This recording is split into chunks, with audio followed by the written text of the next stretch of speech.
बिस्मिल्लाहिर्रहमानिर्रहीम। अस्सलाम वालेकुम नाज़रीन, आप यूट्यूब चैनल देख रहे हैं। मैं इमरान खान हूँ। अब तक की जो अहम तरीन इत्तलात हैं उनमें सबसे पहले तो ये है कि अमरीकी रिपोर्ट्स के मुताबिक जो डोनाल्ड ट्रंप और नेतन्याहू ने अटैक किया है ईरान की गैस फील्ड पे, पारस जिसका नाम है, बहुत बड़ी गैस फील्ड है। ईरान का बहुत हद तक एनर्जी का इसके ऊपर इन्हिसार है, यानी 80% ईरान को कहा जाता है कि गैस यहाँ से मिलती है। जो बिजली की उनकी पैदावार है उसका एक बड़ा हिस्सा यहाँ से पैदा होता है। तो इसके ऊपर हमला एक पैगाम था, ये डोनाल्ड ट्रंप की जानिब से खबर आई कि ये एक ऐसा पैगाम था जो ईरान को बताया गया कि ईरान आबनाए हरमज़ को खोल दे और आबनाए हरमज़ के अंदर जो कंट्रोल कर रहा है चीज़ों को वो ना करे। लेकिन क्या ईरान ने ये पैगाम वसूल किया? ईरान ने फौरी तौर पे इस मामले के बाद एक सख्त वार्निंग जारी की थी और एक वार्निंग उन्होंने दोबारा जारी की है, यानी एक हमला करने से पहले, एक हमला करने के बाद। देखिए, ईरान ने ये वाला हमला होने से पहले कह दिया था कि अगर हमारी तनसीबात पे अटैक किया जाएगा तो हम खित्ते में बाकी तनसीबात पे भी अटैक करेंगे। फिर फौरी तौर पे उन्होंने रद्द-ए-अमल दिया। वो क्या दिया मैं आपको बताता हूँ। लेकिन उस रद्द-ए-अमल के बाद ईरान ने फिर वार्निंग जारी की है। ईरान ने कहा कि अगर अब दोबारा ऐसा किया गया तो अमरीका से मुंसलिक खित्ते के तमाम तवानाई मराकज़ को राख में बदल दिया जाएगा। ये ईरान ने, वो खुदकुशी पे उतरा हुआ है। एक खुदकुश बम्बार होता है ना, जो अपने आप को भी मार देता है, सबको मार देता है। इस पूरी जंग के अंदर जो सबसे बड़ी मुसीबत थी वो शाहिद ड्रोन था, वो भी खुदकुश ड्रोन था। ये लड़ाई खुदकुशी पे है। सबसे पहला बड़ा खुदकुश हमला जो है वो आयतुल्लाह अली खामनाई ने किया कि उन्हें पता था कि वो शहीद कर दिए जाएंगे। उन्हें बताया भी गया, उन्होंने कहा नहीं, मैं जब शहीद हो जाऊंगा फिर मेरी कौम खड़ी हो जाएगी, और वही हुआ। तो ये ईरान, पूरी लड़ाई का जो डिज़ाइन है ईरान का, वो खुदकुशी वाला है। वो कह रहा ठीक है, आप हमें तबाह करें, हम आपको तबाह बर्बाद कर देंगे और अमेरिका की चौधराहट नहीं रहेगी। अब ये लड़ाई इस अंदाज में हो रही है। ईरान ने किया क्या? इसके बाद ईरान ने पहले ये वार्निंग जारी की कि इलाके खाली किए जाएं जहाँ जहाँ पे ऑयल फील्ड्स हैं और जहाँ जहाँ पे गैस फील्ड्स हैं। और उसके बाद ईरान ने जवाब के तौर पे जो अटैक किया, जो अब तक इतलात आ रही है, ईरान की जानिब से कन्फर्मेशन आ जाएगी, लेकिन अरब ममालिक कह रहे हैं कि ये ईरान ने किया।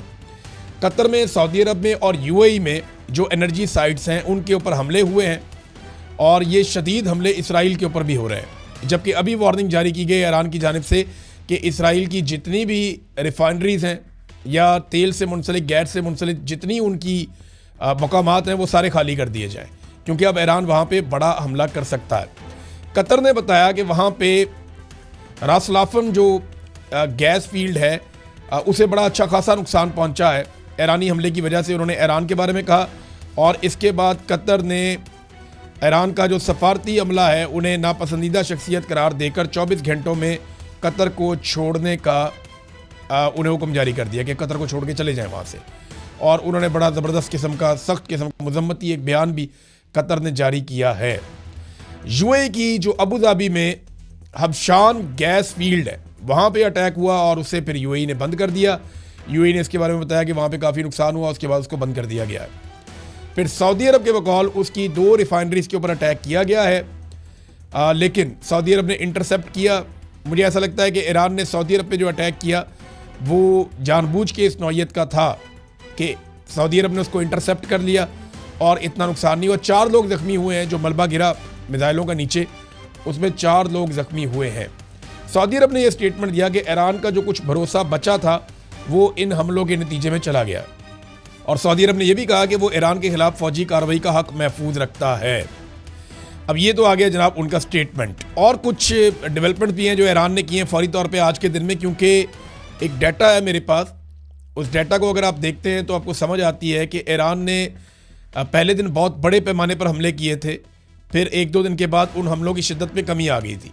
लेकिन अगर आप जंग का 17वां, 18वां, 19वां दिन आप देखें तो ये लगातार मिसाइलों और ड्रोन की तादाद में इजाफा हो रहा है। जब अमेरिका ने यह अनाउंस किया कि अब ईरान के हथियार ख़त्म हो रहे हैं या बहुत थोड़े से ड्रोन और मिसाइल रह गए हैं या 8% रह गए हैं, जब डोनाल्ड ट्रंप ने यह कहा तो ईरान ने एकदम एक्सीलेटर पे पाँव रख दिया और अब ईरान जो है वो ड्रोन भी ज़्यादा मार रहा है और मिसाइल भी ज़्यादा मार रहा है।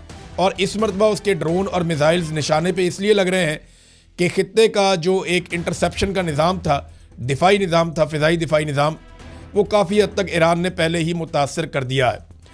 ईरान ने रियाद में, सऊदी अरब का शहर है, वहाँ पे अमरीकी फाइटर जेट्स का जो फ्यूल डिपो है वो भी तबाह कर दिया है। इसके अलावा यूएई के अल-मिनहार एयर बेस पर ईरान ने एक और हमला किया है।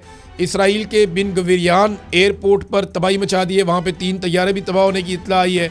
तो ये ईरान अपनी जो स्ट्राइक्स है, जो हमले की कैपेसिटी है, उसको बढ़ाता जा रहा है।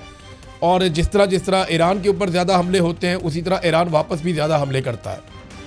अब ईरान ने यह कहा कि दोबारा अगर हमारी ऑयल की या गैस की तनसीबात को निशाना बनाया गया तो हम जवाबन बाकी सबकी तनसीबात को निशाना बनाएंगे। ये ईरान क्यों कर रहा है? क्योंकि सऊदी अरब देखिए ये कहता है कि हमारी सरजमीन से कोई हमला नहीं हो रहा। यही बात जो है वो बाकी ममालिक भी कह रहे हैं कि हमारी सरजमीन से अटैक नहीं हो रहा। लेकिन इन मुल्कों के अंदर अमेरिकन अड्डे मौजूद हैं और अमेरिकन ने इनको इस्तेमाल किया है ईरान के खिलाफ लड़ाई में। जबकि इसराइल जो है वो जितने भी हमले करता है वो इन्हीं ममालिक की फ़िज़ाई हदूद इस्तेमाल करके करता है। ऐसा नहीं हो सकता कि इसराइल जो है वो बहुत घूम फिर के पूरी दुनिया का चक्कर लगा के आए, वो इन्हीं ममालिक के ऊपर से आता है। यानी अमरीकी तैयारे जो यूके की फ़िज़ाई हदूद से उड़ के जाते हैं लड़ने के लिए, यूरोपियन ममालिक उन्हें अपनी फ़िज़ाई हदूद नहीं दे रहे। जो यूके से अमरीकी तैयारे, जेट तैयारे लड़ने के लिए आते हैं या हमला करने के लिए आते हैं, उन्हें यूरोपीय ममालिक अपनी एयर स्पेस तो नहीं दे रहे।